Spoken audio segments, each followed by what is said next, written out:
सभी YT viewers का welcome है हर रोज़ होने वाली द हिंदू की एडिटोरियल क्लास में। इस क्लास का एक ही मकसद है आपके दिमाग के अंदर इंग्लिश के डर को निकालना और जो चीज़ आप कोचिंग सेंटर्स में जाकर के सीखना चाहते हैं या नहीं पहुंच पा रहे हैं वैसा क्वालिटी कंटेंट आपको अवेलेबल करवाना। कॉन्फिडेंस क्या होता है ये आप अगर रोज़ पढ़ रहे हैं मेरे साथ तो ऑलरेडी जानते होंगे, और अगर आज नए हैं तो अगले 10 मिनट में देखेंगे। फार्म गेट इन फोकस नाम के एडिटोरियल को हम करने वाले हैं आज। हर लाइन के साथ इसमें ग्रामर रूल्स और वोकैबुलरी को मैं डाल करके रखता हूँ, एडवांस में प्लान करके रखता हूँ। आप सभी से मेरा निवेदन है फटाफट से जाके पहले इस एडिटोरियल को खुद पढ़ के आएँ। खुद पढ़ने के लिए मेरा चैनल है टेलीग्राम पे ऑफिशियल वाईटी नो चैट्स। इस टेलीग्राम चैनल के अंदर इसकी पीडीएफ है अवेलेबल, ज़रूर जाकर के वहाँ से आप जो है ना इसको पहले पढ़ें। पढ़ने के बाद आकर के देखें आपकी पढ़ाई के सफ़र में कौन कौन से गड्ढे आपको मिले और उन गड्ढों से कैसे आपको गुजरना था, उन सेंटेंसेस को कैसे आपको समझना था। शुरू करें फटाफट से। Farm gate in focus. देखो क्या होता है फोकस। फोकस होता है आपका सारा ध्यान। अच्छा, फार्म गेट क्या होता है? फार्म मतलब खेत, गेट मतलब दरवाज़ा। मैं हर चीज़ को कोशिश करता हूँ मैथ्स की तरह लॉजिक दे करके समझाने की, बस लॉजिक देखते जाओ मेरे साथ, है ना। इंग्लिश बहुत इजी है अगर हम मैथ्स का लॉजिक इसमें डाल दो तो। गेट मतलब दरवाज़ा, फार्म मतलब खेत। अब देखो एक स्कीम है गवर्नमेंट की फार्म गेट, एक अरेंजमेंट है जिसके अंदर क्या होता है, किसान जनरली, आप में से कुछ लोग किसान होंगे, जनरली अपने सामान को बेचने के लिए बड़े व्यापारियों के या एपीएमसी नाम की ऑर्गेनाइजेशन के डिपेंड रहते हैं। अपना सामान, अपनी फसल जो है वहाँ ले जा करके उनको रिक्वेस्ट करते हैं कि इनको बिकवा दो बाज़ार में। इससे होता क्या है, मिडल मैन बीच में आ जाता है। उसके आने के कारण किसान को कम फ़ायदा होता है, दूसरे लोग ज़्यादा फ़ायदा उठा लेते हैं। अब इकॉनमी के अंदर सरकार ये करना चाह रही है कि फार्म गेट स्कीम को हम जो है ना इंट्रोड्यूस कर दें। सरकार जो है या कोई भी कंपनी किसान से डायरेक्टली जा कर के माल खरीद सके, मिडल मैन बीच में से निकल जाए, किसान को ज़्यादा से ज़्यादा मुनाफा हो।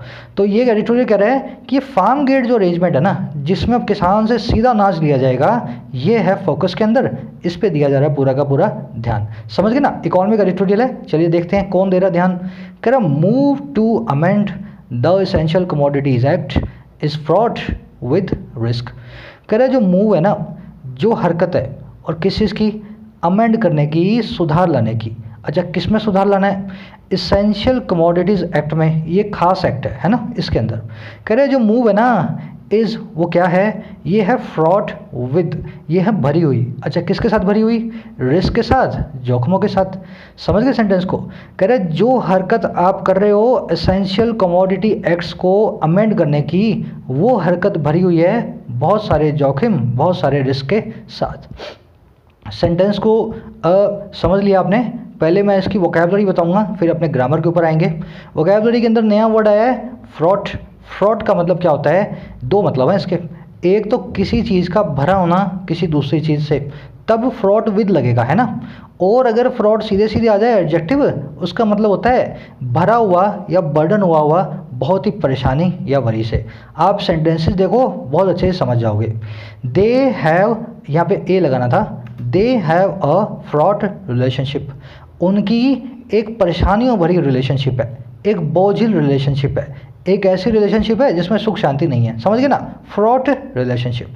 शी लुक्स फ्रॉड टुडे, वो आज परेशानियों वाली भरी हुई दिखती है, फ्रॉड दिखती है, एंग्जाइटी भरी हुई है, उसमें आज बहुत परेशान दिखती है। समझ गए ना।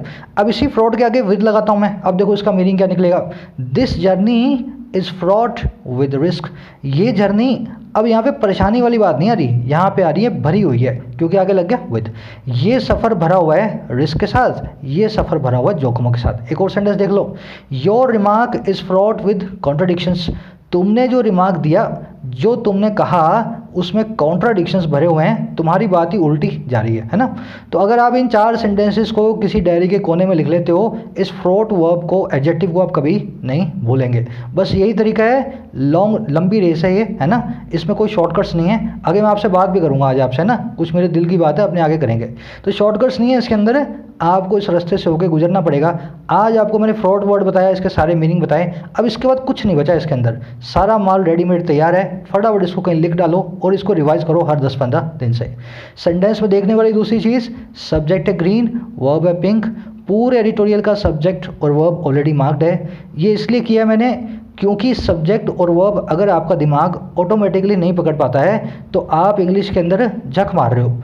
अब देखो, झक मार रहे हो, इससे एक आदमी बुरा मान गया कल, सर ये क्या बोल दिया आपने, झक मार रहे हो। याद रखना इस चीज़ को, सच है ना कड़वा होता है, और जितना कड़वा होता है ना सच, उतना ही काम का होता है अगर जल्दी से जल्दी आपको मिल जाए। ये चैनल से मेरा ना तो घर चलता है ना ये मेरा पैसा है। अगर आप इस वीडियो को नहीं देखोगे, इस वीडियो को डिसलाइक करोगे, नहीं शेयर करोगे तो कोई फ़र्क नहीं पड़ता। पर मैं ये चाहता हूँ अगर मैं झक मारना बोल दूँ, उससे 4 लड़कों की अंतरात्मा भी जग जाए और वो अपनी इंग्लिश पे काम करके अपने पैरों पे खड़े हो जाए ना, तो इससे बड़ा मेरे लिए कोई अचीवमेंट नहीं है, ना इस चैनल के लिए।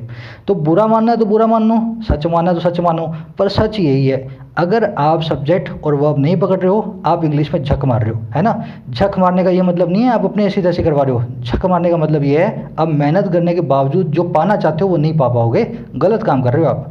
तो बुरा ना माने, अपनी अंतरात्मा को झकझोड़ें। आपको मोटिवेट करने के लिए आया हूँ मैं यहाँ पे, किसी से झगड़ा करने के लिए नहीं आया हूँ, ठीक है ना। चलो एक समरी दे देता हूँ मैं। समरी ये है, ये एडिटोरियल यूँ कह रहा है, अभी अभी गवर्नमेंट ने जो नए मेजर्स अनाउंस किए फार्म सेक्टर के लिए, एग्रीकल्चर सेक्टर के लिए, उसमें बीच में से मिडल मैन को निकालने की बात कही है। कह रहा है बहुत ज़रूरी था ये काम और आपने कर दिया, ये भी अच्छी बात है। एक कमेटी भी आई थी, उसने भी बोला था कि इसको कर डालो। कह रहा अब आपको मौका लगा, दस्तूर भी है, आप कर डाल रहे हो, पर आप इसकी आड़ के अंदर 2-3 छोटे मोटे स्टेप्स ऐसे भी उठा रहे हो जो बाद में जाकर के कंज्यूमर को ख़राब कर सकते हैं। जैसे क्योंकि बीच में मिडल मैन था और बीच में सरकार के कुछ जो ना एजेंसियाँ फंसी हुई थी किसानों और कंज्यूमर के बीच में, इसी वजह से हर साल प्याज 500 रुपये 600 रुपये किलो नहीं होता, है ना।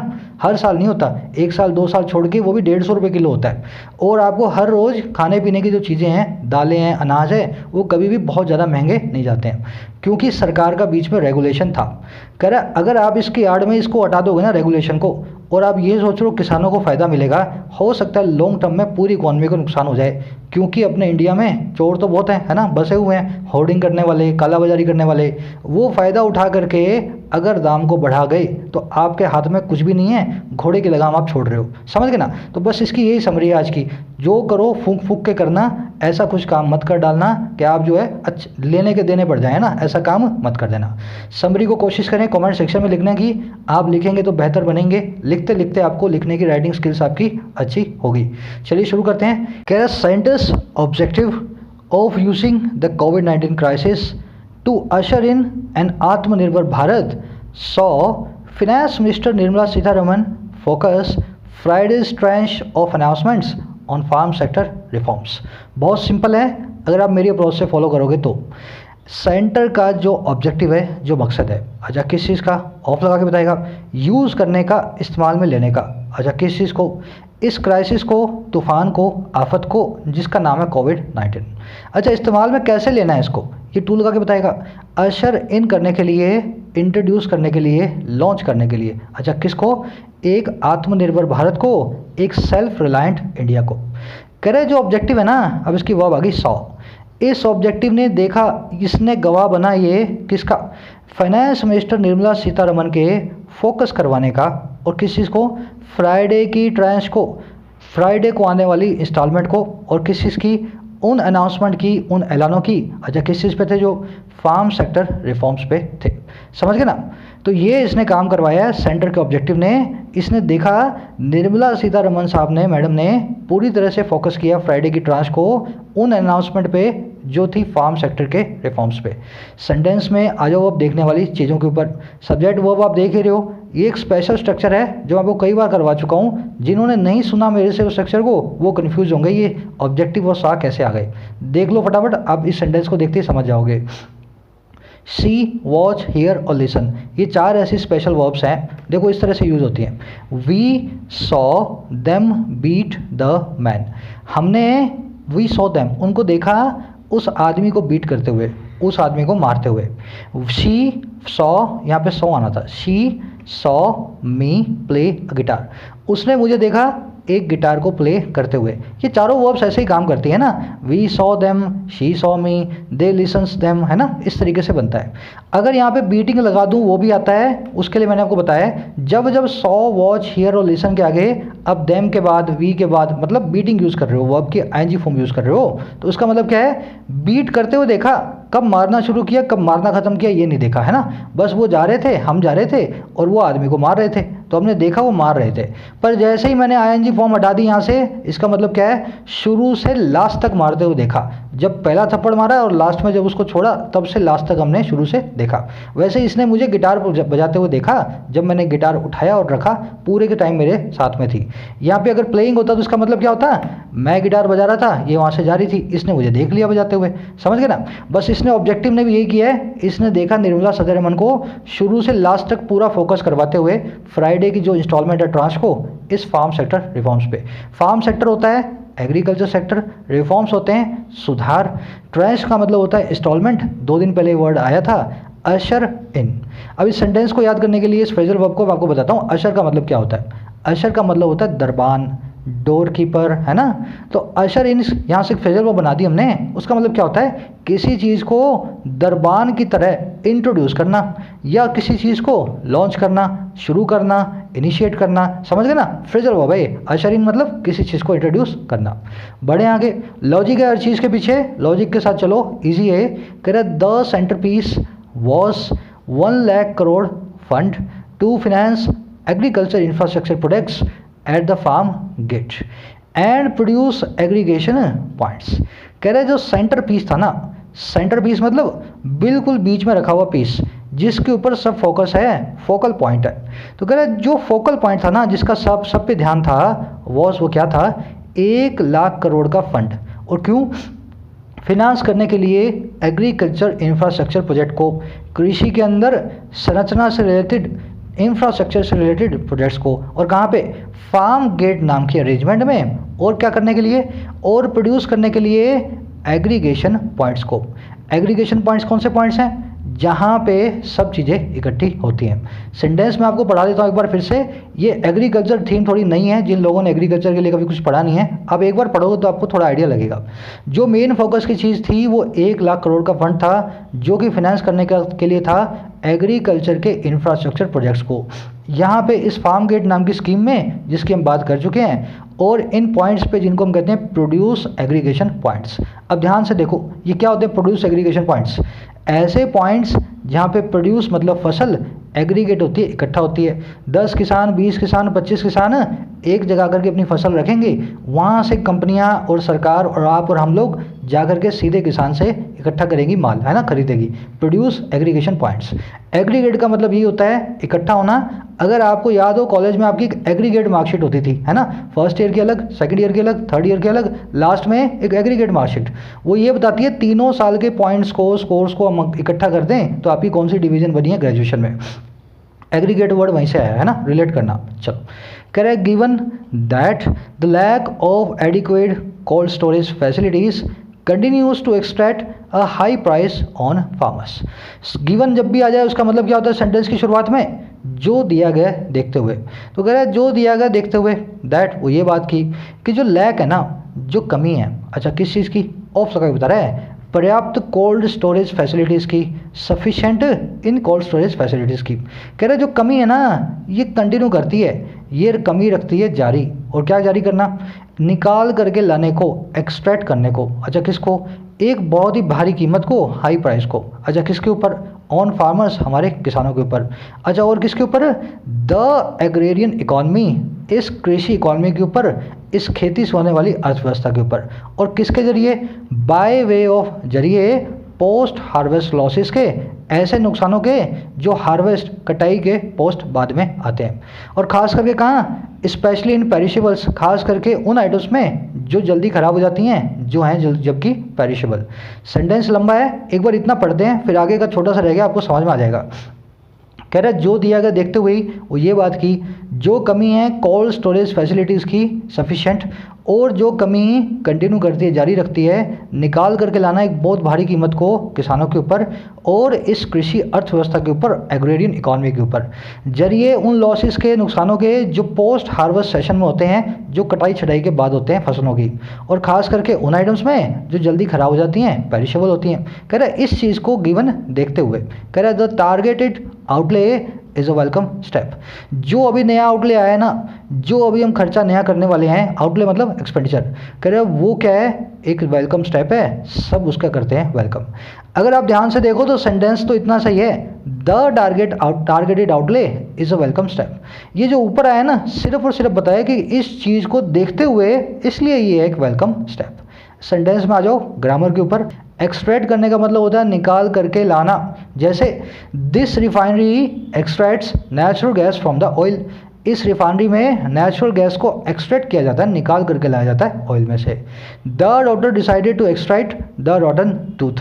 डॉक्टर साहब ने फैसला कर दिया कि सड़े हुए दांत को तो मैं निकाल के रहूँगा। Doctor decided to extract the rotten tooth. तो एक्सट्रैक्ट करना मतलब निकाल करके लाना।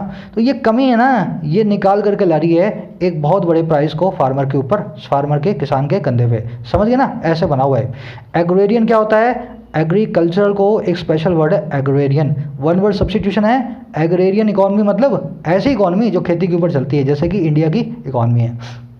चलो, पेरिशेबल वो आइटम्स हैं जो जल्दी पेरिश हो जाती हैं। पेरिश होना मतलब किसी चीज़ का ख़राब होना। इंसानों के आगे पेरिश लगाओगे तो मतलब किसी इंसान का मर जाना।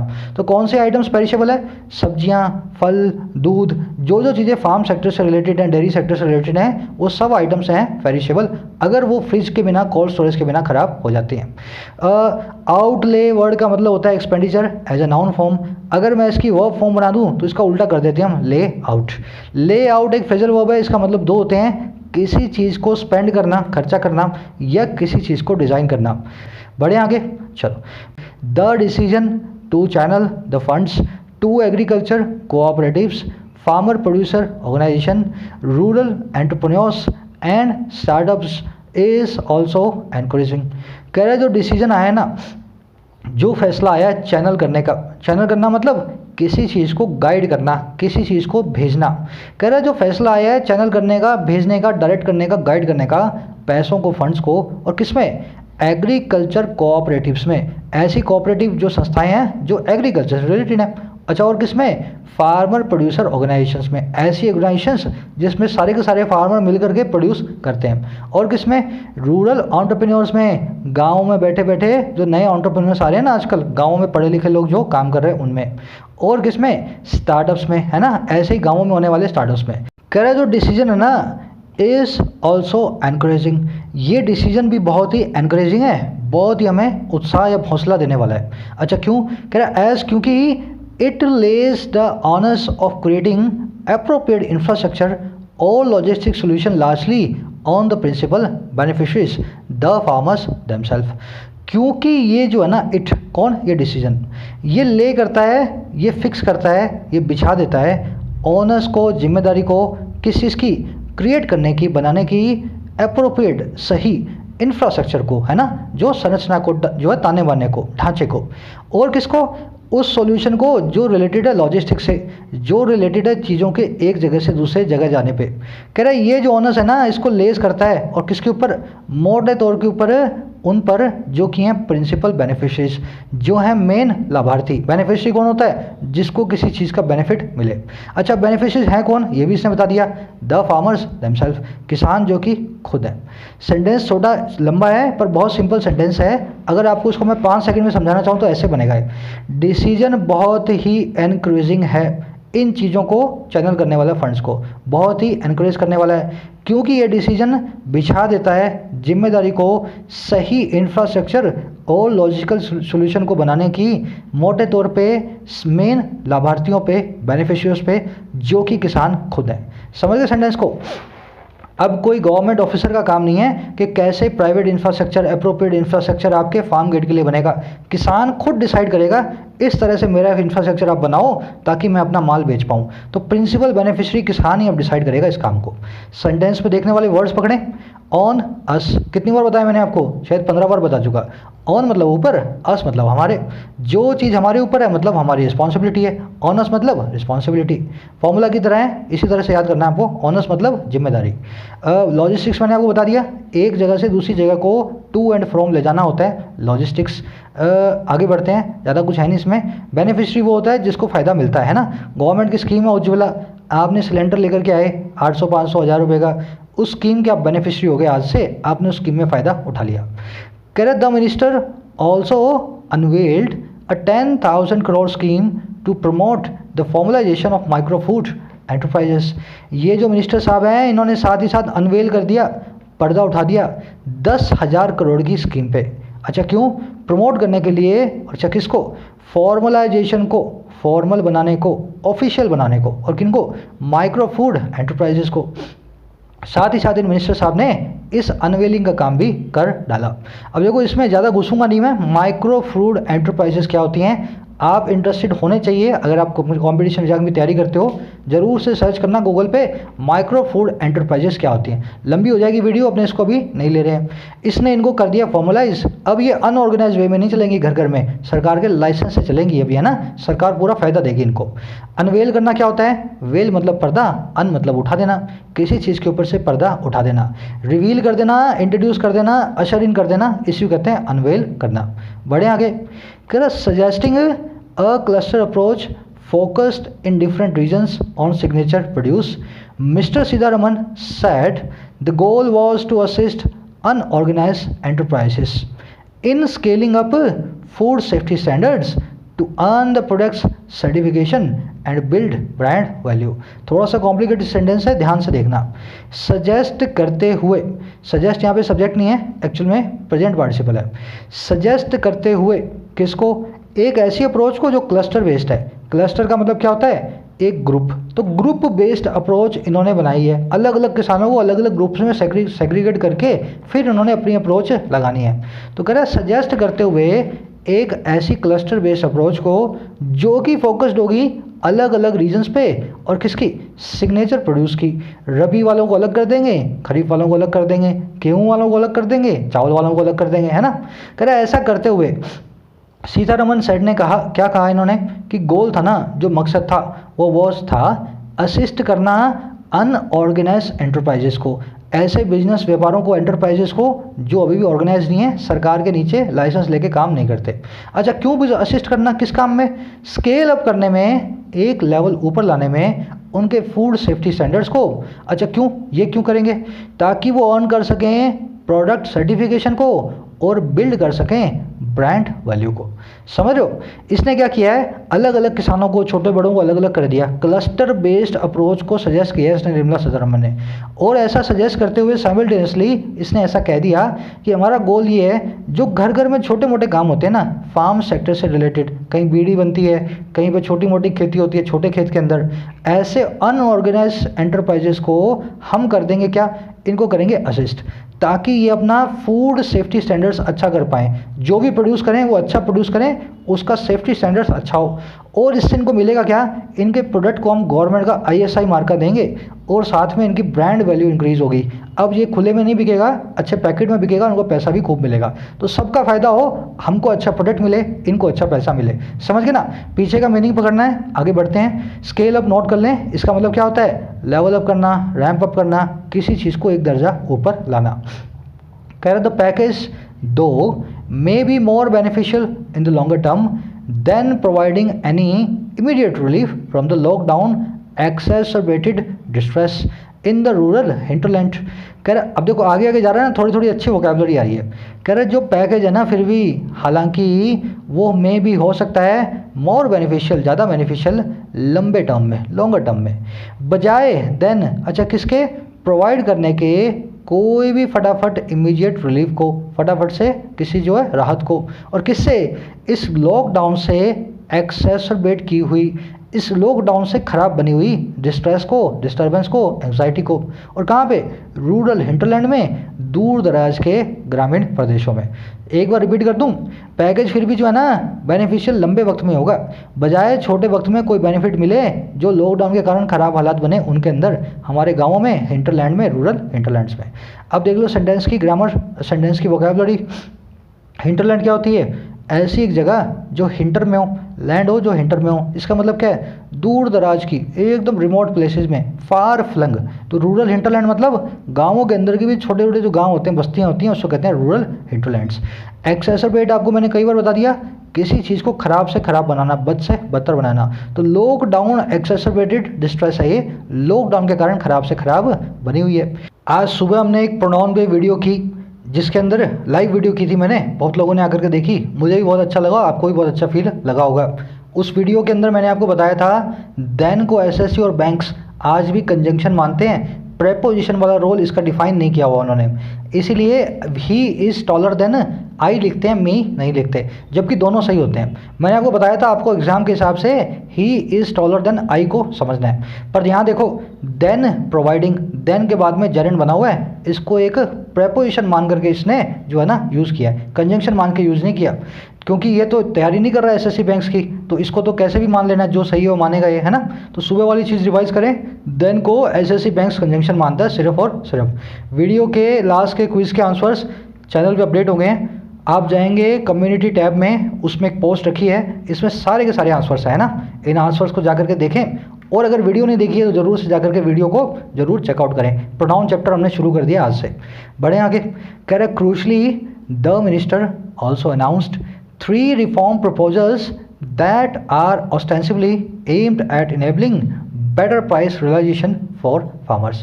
कह रहे क्रूशल सी बात ये है, बहुत ही गंभीर मुद्दा ये है कि मिनिस्टर्स जो है ना हमारी, उन्होंने अनाउंस कर दिया, उन्होंने दे दिया ऐलान, और किसका, 3 रिफॉर्म्स का, 3 सुधारों का प्रपोजल का, है ना, रिफॉर्म के सुधार जो है प्रपोजल्स का।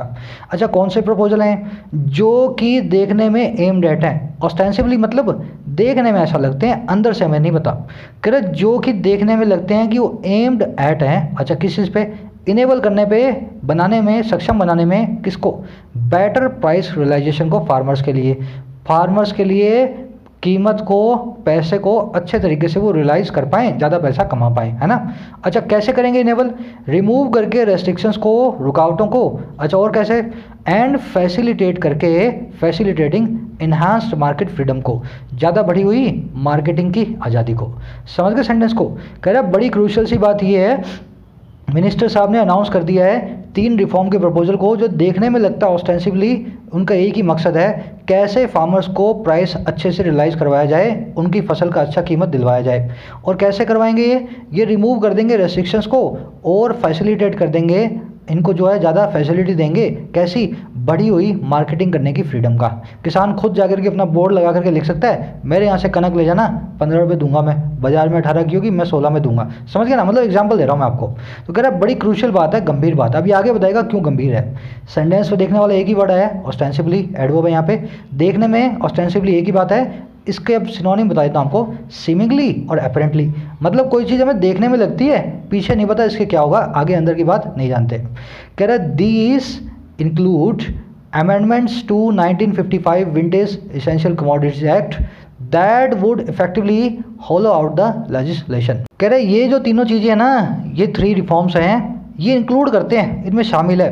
अच्छा क्या क्या, एक तो अमेंडमेंट, सुधार, किसमें, 1955 के विंटेज, पुराने एसेंशियल कमोडिटी एक्ट्स में। विंटेज मतलब पुराना, बहुत पुराना, तो 1955 का एक पुराना एक्ट है ना, इसके अंदर अमेंडमेंट को।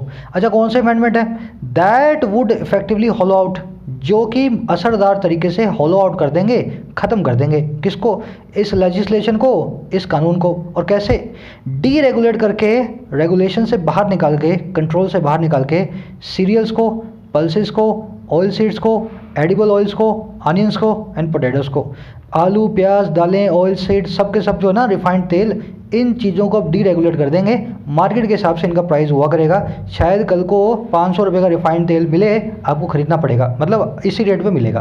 तो कह रहा है ये जो है ना रिफॉर्म्स, ऐसे अमेंडमेंट्स को इंक्लूड करते हैं, जिससे ये काम भी डी रेगुलेशन का हो सकता है। सेंटेंस पे देखने वाली चीज़ें देखें। आज कुछ लोगों को लग रहा होगा मेन ग्रामर कॉन्सेप्ट नहीं आया है बड़ा वाला, वो लास्ट में जाकर के है, तो वहीं देखेंगे। अमेंडमेंट्स के बाद में टू हमेशा फिक्स होता है, फिक्स प्रपोजिशन है।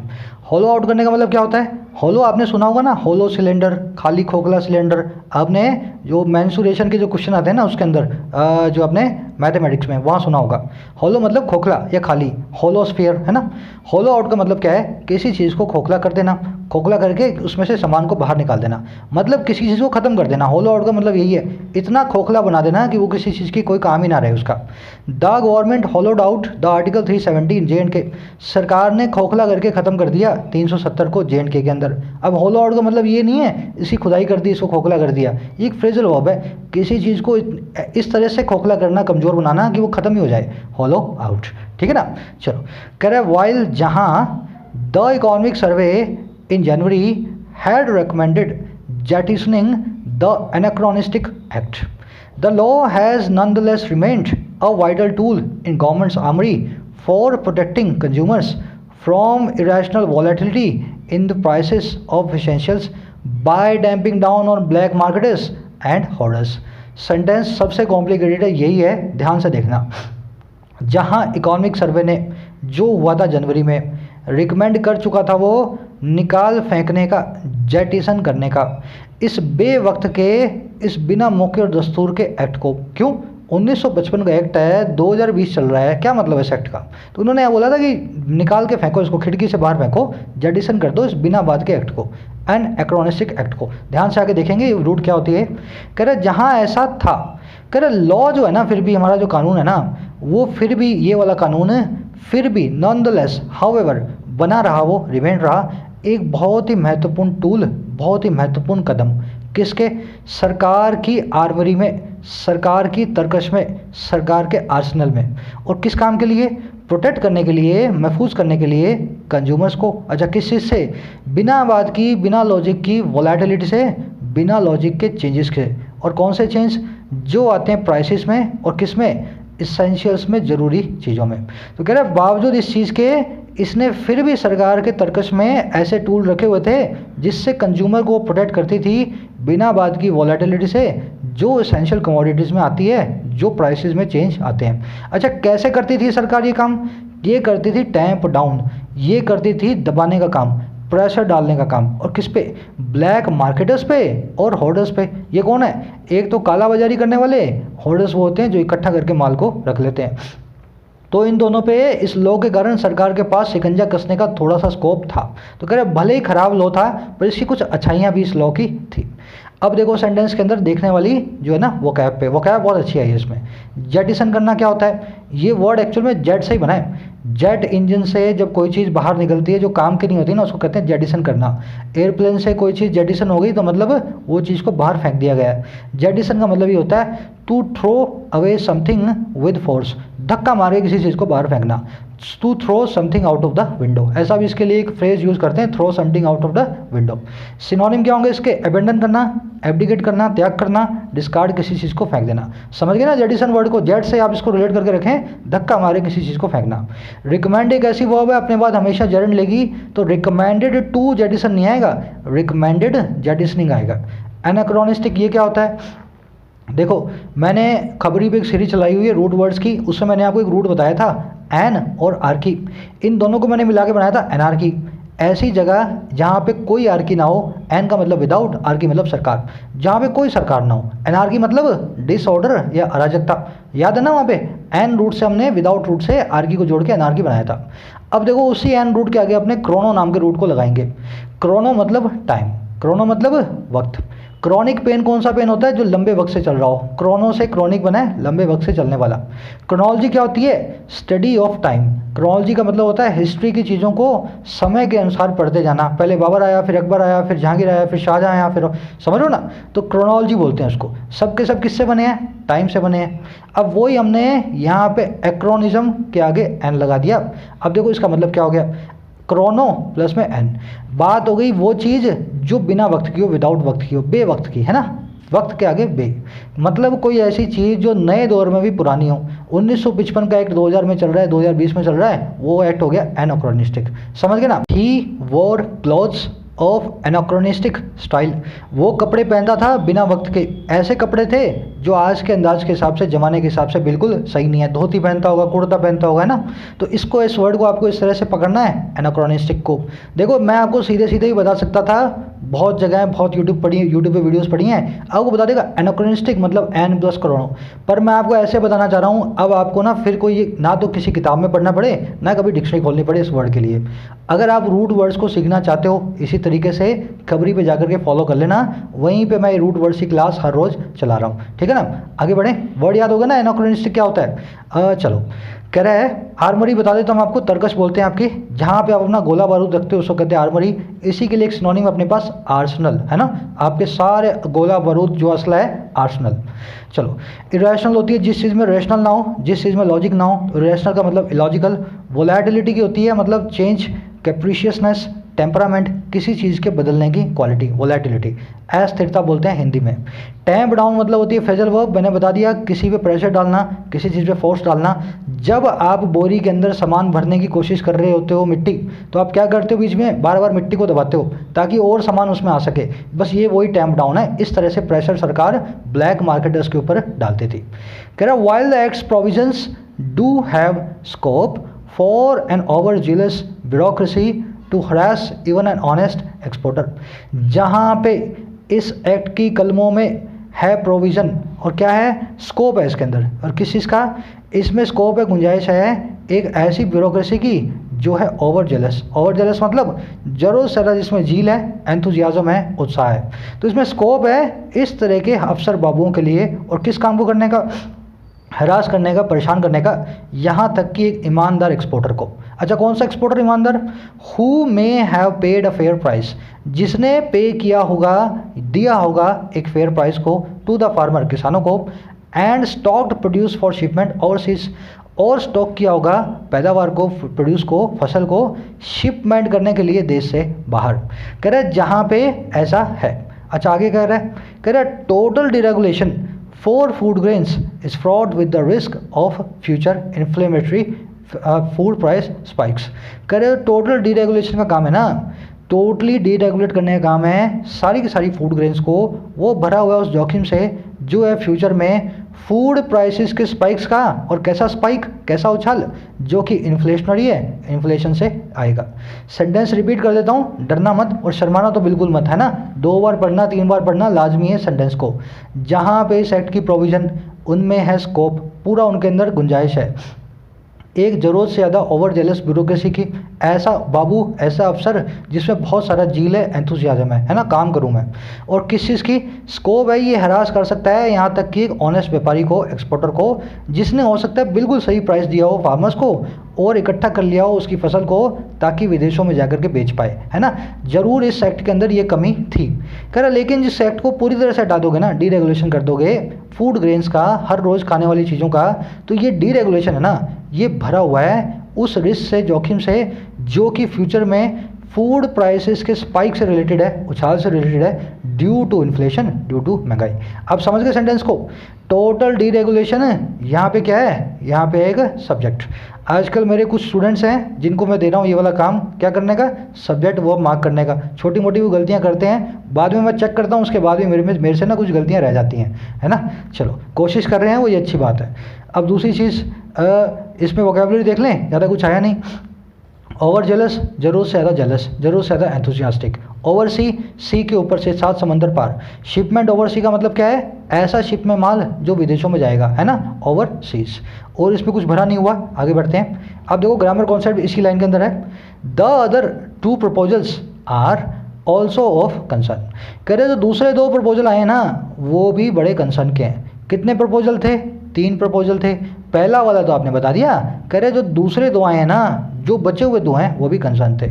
अब इस चीज़ पे ध्यान देना, जो बचे हुए 2 थे ना, इसी पे कॉन्सेप्ट अपना आज का, मैं इस कॉन्सेप्ट को पूरा रिवीजन करवा रहा हूँ। 2 महीने पहले मैं इसको करवा चुका हूँ। अदर, अनदर और द अदर में क्या फ़र्क होता है, फटाफट रिपीट करेंगे ताकि जिन लोगों ने नहीं याद किया उनको पता लग जाए, और आप जो कर चुके हो ना, फटाफट से क्विज को सॉल्व करने लग जाओ शुरू में। 8 कितने, 5 और 4 9 क्वेश्चन है।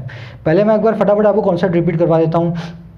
अदर सिर्फ आएगा प्लूरल के साथ, अनदर आएगा सिंगुलर के साथ, द अदर आएगा सिंगुलर और प्लूरल दोनों के साथ, है ना। ऐसा नहीं है, सिंगुलर और प्लूरल दोनों के साथ द अदर आएगा। अनदर को याद करने का एक और तरीका है, ट्रिक ये भी है, इसमें एन प्लस अदर लगा हुआ है। अदर के आगे एन लग गया, अदर प्लूरल होता है, प्लूरल के आगे एन लगा के हमने बना दिया सिंगुलर। समझ गए ना। जब द अदर होगा तो उसका मतलब क्या है, प्लूरल और सिंगुलर दोनों हो सकते हैं, पर उसकी एक शर्त है।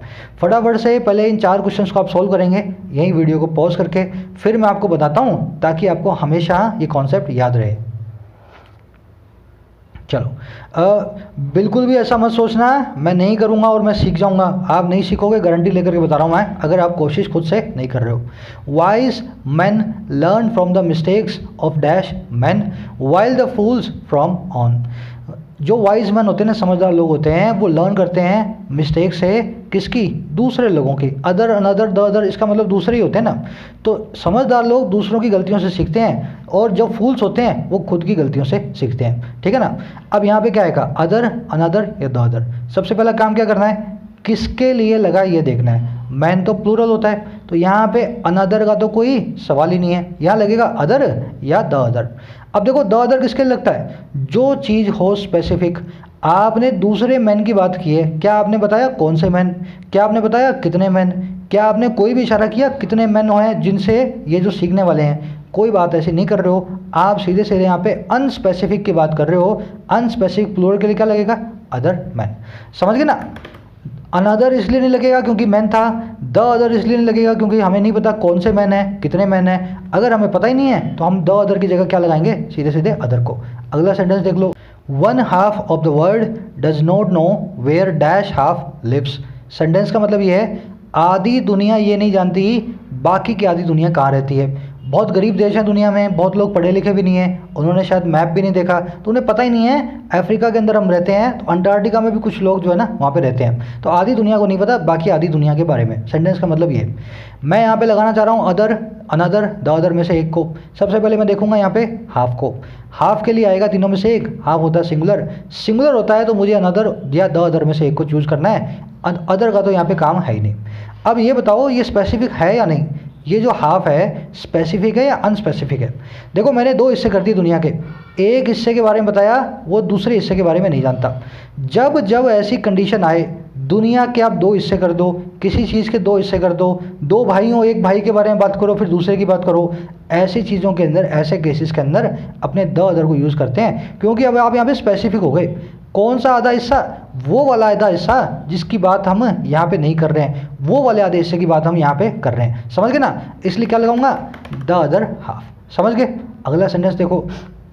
आई could not attend the party as I had dash plans. Plans है, प्लूरल है, अदर लगेगा या द अदर लगेगा? अनदर का तो सवाल ही नहीं है। अच्छा बताओ अदर या द अनदर? अदर लगाऊंगा तो मतलब बन जाएगा दूसरे प्लान्स। द अदर लगाऊंगा, द अदर लगा देता हूँ, मान लो द अदर। द अदर लगाने का मतलब क्या है? कुछ खास दूसरे प्लान्स। मैंने पार्टी को अटेंड नहीं किया क्योंकि मेरे कुछ खास दूसरे प्लान्स थे, यही मतलब बनेगा ना? नहीं।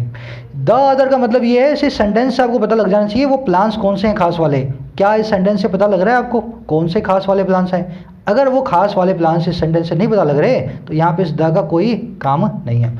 पिछले सेंटेंस में ये पता लग रहा था हाफ कौन सा है, ये वो वाला हाफ है जिसकी बात ये वाला हाफ कर रहा था। समझ गए ना। अगर स्पेसिफिक हो तब आपको द, अगर स्पेसिफिक ना हो तो अदर या द अनदर में से एक। लास्ट वाला देख लेते हैं। Would you like other, another या the other cup of tea? क्या देखेंगे हम? कप को। कप क्या है? सिंगुलर। सिंगुलर क्या लेगा? अनदर या द अदर? अब यहाँ पे द अदर लगाऊं? क्या तुम्हें वो खास वाला दूसरा कप टी का चाहिए? The other cup of T चाहिए? क्या किसी खास कप ऑफ टी की बात हो रही है? हम ये पूछते हैं सामने वाले से, एक और चाय दूं? एक और चाय चाहिए तुम्हें? क्या हम किसी ऐसी चाय की बात कर रहे हैं वो खास कप, वो काले रंग का गिलास? ऐसी कोई बात यहाँ नहीं हो रही। हम एक सिंपल सी बात कर रहे हैं। यहाँ मैं सीधे सीधे क्या लगाऊंगा? Another. Would you like another cup of T? मेरे ख्याल से कॉन्सेप्ट रिवाइज हो गया होगा। जिन लोगों ने सीख चुके हैं और जिन्होंने नहीं सीखा था उनको भी थोड़ी बहुत अंडरस्टैंडिंग आ गई होगी। फटाफट से पांचों क्वेश्चन को सॉल्व कर दो और कमेंट सेक्शन में इनके आंसर डाल देना।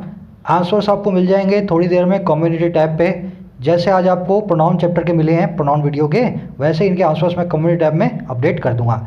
ज़रूर से अपना स्कोर ज़रूर बताना मुझे, अपने आंसर ज़रूर डालना कमेंट सेक्शन में, ताकि पता लगे मुझे कितनी अंडरस्टैंडिंग आपको आई है। बढ़े आगे। अब वहाँ पे यहाँ पे यही हुआ है, द अदर टू प्रपोजल्स। खास दो प्रपोजल की बात हो रही है, तीन की बात हो रही थी, एक के बारे में बता दिया। अब दो बचे ना, दो के लिए हम क्या यूज़ करेंगे? अदर या द अदर में से एक को। अब खास प्रपोजल हैं जिनकी बात ऑलरेडी हो चुकी है, इसलिए हमने लगाया द अदर को। कह रहा है while one seeks to bypass the APMC regime through a central law that would allow farmers the freedom to sell across state borders। कह रहा है जहाँ पे एक, while one, कौन सा एक? इन दो में से एक। कह रहा है जहाँ पे while one सीख करता है, कोशिश करता है बाईपास करने की, पास से गुजर जाने की, किसको? एपीएमसी के रिजीम को, प्रशासन को, इसके अथॉरिटी को। और कैसे? एक सेंट्रल लॉ के जरिए, एक केंद्र सरकार के कानून के जरिए, वो लॉ जो कि अलाउ करेगा, इजाज़त देगा फार्मर्स को उस फ्रीडम की, उस आज़ादी की जो कि है सेल करने की स्टेट बॉर्डर्स के पार। अभी तक फार्मर्स अपनी स्टेट से बाहर नहीं जा सकते, अभी एक नया लॉ बना के एपीएमसी को होलो आउट कर देंगे, यहाँ से हटा देंगे, ठीक है ना। तो एक लॉ तो ये करता है दोनों में से काम। कह रहा the other proposes a framework for farmers to enter into pre-sowing contracts that would purportedly help assure them of offtake volumes and prices। कह रहे जहाँ पे पहला वाला ये काम करता है ना, अब देखो दूसरा खास वाला है, तो द अदर, अदर अनदर नहीं, द अदर। तो दूसरा वाला जो है वो ये प्रपोज करता है एक ऐसे फ्रेमवर्क को, ताने बाने को, ढांचे को फार्मर्स के लिए कि वो शुरू कर दें, एंटर इनटू कर जाएं प्री सॉइंग कॉन्ट्रैक्ट्स में, ऐसे कॉन्ट्रैक्ट में जो बोने से पहले हो, है ना, फसल बोने से पहले कॉन्ट्रैक्ट कर लें वो। अच्छा, कौन सा कॉन्ट्रैक्ट होगा? जो कि परपोर्टेडली, जो कि देखने में हेल्प करेगा उनको, और कैसे? अश्योर करने में, पक्का करने में, और किस चीज़ के बारे में? ऑफ टेक वॉल्यूम्स के बारे में और प्राइसेस के बारे में, निकलने वाली फसल के बारे में और कीमत के बारे में। समझ गए ना? तो पहला क्या करेगा? एपीएमसी को बीच में साइड कर देगा। दूसरा, इनको कॉन्ट्रैक्ट करने के लिए कंपनी से इजाज़त दे देगा, ताकि फसल बोने से पहले ये कॉन्ट्रैक्ट कर लेंगे कि इतनी मेरी फसल आएगी तो इतना पैसा तो मैं आपसे लूँगा ही लूँगा, चाहे ना भी आए तो भी इतना पैसा मैं आपसे लूँगा ही लूँगा। सेंटेंस में देखने वाली चीज़ें द अदर और द अदर यहाँ दोनों आए हैं, ध्यान से देखना इनको क्यों आए हैं। दूसरी चीज़, हाँ, परपोर्टेडली का मतलब क्या होता है? ऐसा समझा जाता है, सीमिंगली ऐसा दिखाई देता है, रिपोर्टेडली ऐसा दिखाई देता है, रिपोर्ट किया जाता है। परपोर्टेडली का मतलब ये होता है। ऑफ टेक वॉल्यूम, वो वॉल्यूम है। ऑफ टेक का मतलब होता है, ऊपर अपने वर्ड देगा ना, एक्सट्रैक्ट करना, निकालना, तो वो वॉल्यूम जो निकलेगा, वो फसल जो पैदा होगी, offtake volume. Enter into, enter के बाद तब इनटू लेगा जब आप किसी कॉन्ट्रैक्ट की, किसी ऐसी चीज़ की ना जिसमें आप फिजिकली एंटर नहीं कर रहे हो, आप जो है शुरुआत कर रहे हो। जैसे आप घर में घुसो, ही एंटर्ड द हाउस, वहाँ पे इंटू नहीं आएगा, फिजिकल मूवमेंट पे नहीं आएगा, पर आपने कोई कॉन्ट्रैक्ट कर लिया, कोई काम शुरू कर दिया, तब आप एंटर इनटू करेंगे। They enter into this new business, उन्होंने नया बिजनेस शुरू किया। समझिए ना, एंटर वर्सेज एंटर इनटू। कर both the charges once, both the changes once enacted could privilege market forces without necessarily safeguarding food security. Both changes जो है ना, दोनों बदलाव हैं, इनेक्ट हो जाने के बाद, एक बार जब इनेक्ट हो जाएंगे, ये प्रिविलेज कर सकते हैं, ज़्यादा जो है एडवांटेज दे सकते हैं मार्केट की फोर्सेस को, बाज़ार की ताकतों को, और कैसे? बिना ज़रूरी तौर पे सेफ गार्ड किए, महफूज किए फूड की सिक्योरिटी को। तो बाज़ार के जो काला बाजारी, जो शरारती तत्व है ना, उनको जो ज़्यादा प्रिविलेज इन दोनों चीज़ से मिल सकती है। हो सकता है हमारा खाना महंगा हो जाए। सेफ गार्ड करना जानते हैं ना, किसी चीज़ को महफूज करना। Surely it would be no one's interest to throw the baby out with the bathwater. बच्चे को नहलाने के बाद क्या करते हो? बाथ टब में से पानी को बाहर निकालते हो। आप कभी ऐसा करोगे बच्चे को भी बाहर फेंक दोगे? अगर कोई गलत काम को बाहर फेंकना है, गलत काम को कम करना है, तो उसका ऐसा नहीं है कि सही काम को भी उसके साथ में आप जो है बाहर निकाल दो। अगर किसी की भलाई नहीं होगी अगर आप बेबी के साथ, बाथ वाटर के साथ बेबी को भी फेंक दोगे, खराब चीज़ों के साथ में अच्छे जो इनके नतीजे थे इन लॉज के, उनको भी आप भूल जाओगे, है ना। तो अच्छी चीज़ों को बचाए रखो, सिर्फ ख़राब चीज़ों को बाहर निकालो। मेरे ख्याल से अब थोड़ा ईजी बन गया होगा आपके लिए। इसी जो ना अप्रोच को मैं आपको सिखाने की कोशिश करता हूँ, आप भी पढ़ सकते हैं। अपने आप में विश्वास रखें। सबसे पहली चीज़ होती है कॉन्फिडेंस, उसके बाद आती है बाकी सब मोह माया। Confidence is the key. Confidence को बनाए रखें। ज़रूर से मुझे बताएं कमेंट सेक्शन में आज की समरी को और क्विज़ के आंसर्स को। आंसर्स को चेक कर सकते हैं, घंटे 2 घंटे में आपको मिल जाएंगे। अगली वीडियो तक के लिए इजाज़त दूंगा। शेयर करना ना भूलें। Signing out.